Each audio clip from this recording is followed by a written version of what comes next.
All right, chapter 13. We're still in middle childhood, and now we talk about psychosocial development. We're talking about children, elementary school years, and age span about 6 to 11 years of age. During this stage, we're going to see a shift in perspective on one's ability to assess themselves. So we're not going to look now from an egocentric mind. We're not going to reflect on our abilities from the point of I am the best. Now children have a better logical and cognitive development, a better social awareness, and now they start to measure their self-worth and their self-concept through the eyes of others. So they do what is called social comparison. They compare their abilities and their skills with their peers. And if they see themselves as competent and on par with their peers, then they feel competent and they have a positive self concept.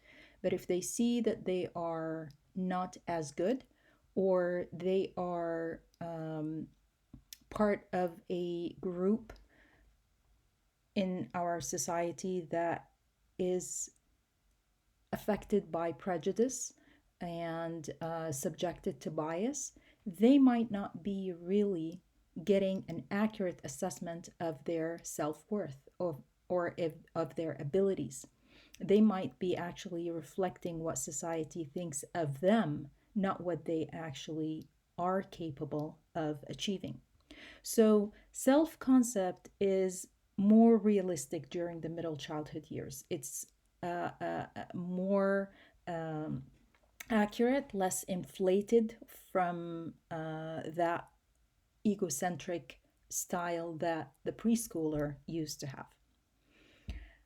Erik Erikson, during this stage, said that the child is involved in what he called industry versus inferiority. Industrious meaning that they are attempting to master certain skills during this stage, and they are judging themselves by either being competent, able, industrious, or incompetent, inferior, and not useful or not productive. So it's very important for them to get a positive feedback when they try to master a skill. So self pride here is not going to be dependent on what mom thinks of me or what dad thinks of me or what my or the girls think of me. This part of assessment is based on what my peers think of me, what they think of my skills. So it's very important for them to be in a group and or belong.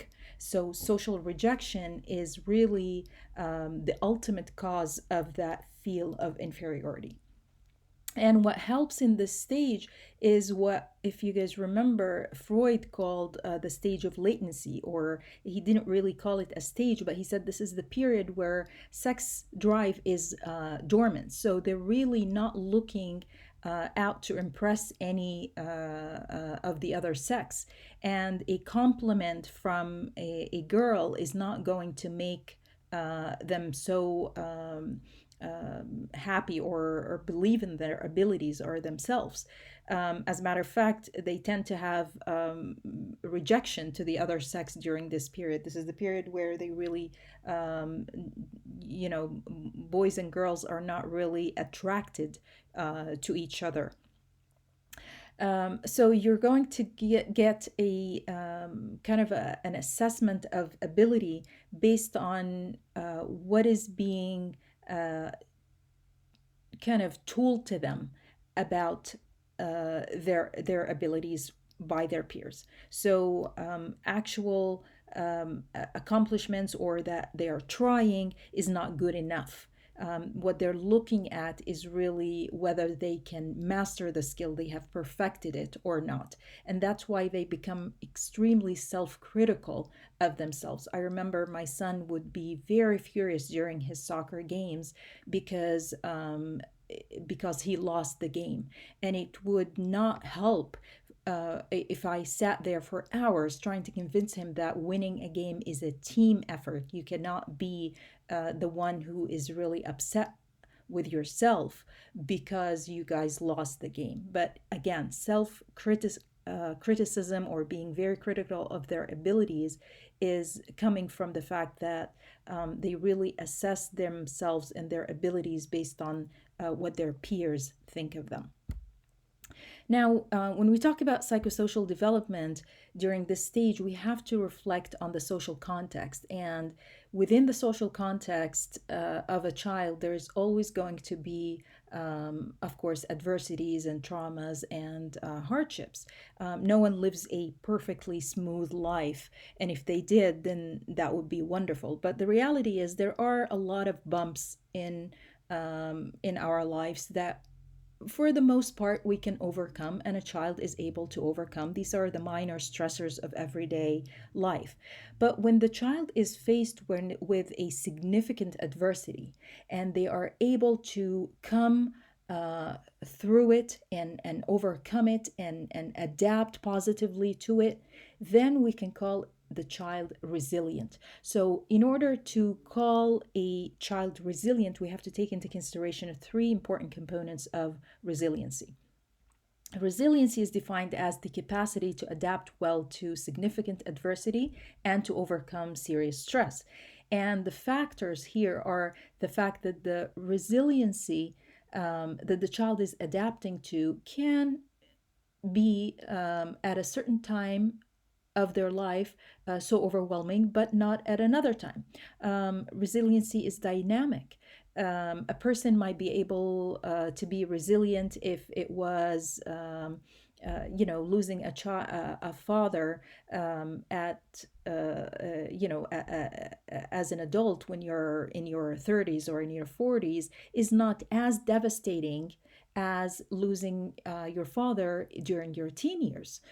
So resiliency is dynamic in the means that a person may be resilient at a certain period of their life, but they might not be because of the how overwhelming the trauma might be. Resiliency is a positive adaptation. So everybody can go through a stressful situation. I can't call a child resilient unless they really came through it in a positive way. How did they adapt to it? How did they look at it and think about it and overcome it and get through it? That's what makes us resilient versus not. And finally, the adversity has to be really significant. So we all go through, like I said, these mini obstacles and mini hardships in our lives.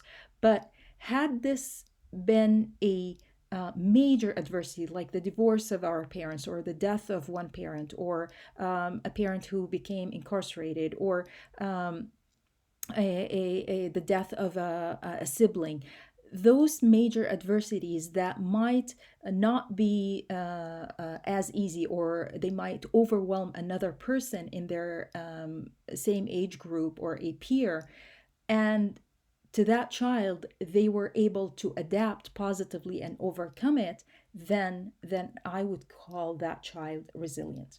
Now, in order for a child to be resilient, we have to look at how they coped with the adversity. There are multiple factors that reduce the impact of an adversity and help a child become resilient. The first has to do with the child themselves and their ability to problem solve. How do they interpret this family situation, whether it was extreme poverty or divorce or death? How do they look at the situation? Do they see this from I don't want to say a positive perspective, but rather a perspective that reflects on this adversity as a temporary, not end of the world kind of thing? So do they see this as a temporary hardship and they can get through it, and that they will, as soon as they graduate, they can become better at get a degree and work and get over this, or they're only living through this divorce or this trouble period between their parents until they are 18, and then after that they're going to go off to college and don't have to worry about this negative interaction between their parents? Or are they thinking about their intoxicated parent as this is somebody that is going through this period of time, and I can overcome this, or I can tough it out, and soon I will be done and out of this. Another perspective that they might take that helps them become resilient is if they took on the role of being the responsible one, or what we call parentification. So that child, instead of being the child, they're actually becoming the parent. So they are the one that is taking care of their sibling, getting them ready for school in the morning, or they're the ones that are waking up the mom to take her medicine, or they are the one that is making sure that they are safe, or they get themselves to school and make their own breakfast in the morning and sit down at night and study. So all of these things are another way that the child copes with the adversity, and that in a way is that support that they are going through and getting them through, or coping with through this adversity. The other factor has to do with the family itself. So, how consistent is the care and the routine being during this tough time that the family is going through? So, if the child happened to go through an adversity, let's say the death of a parent, or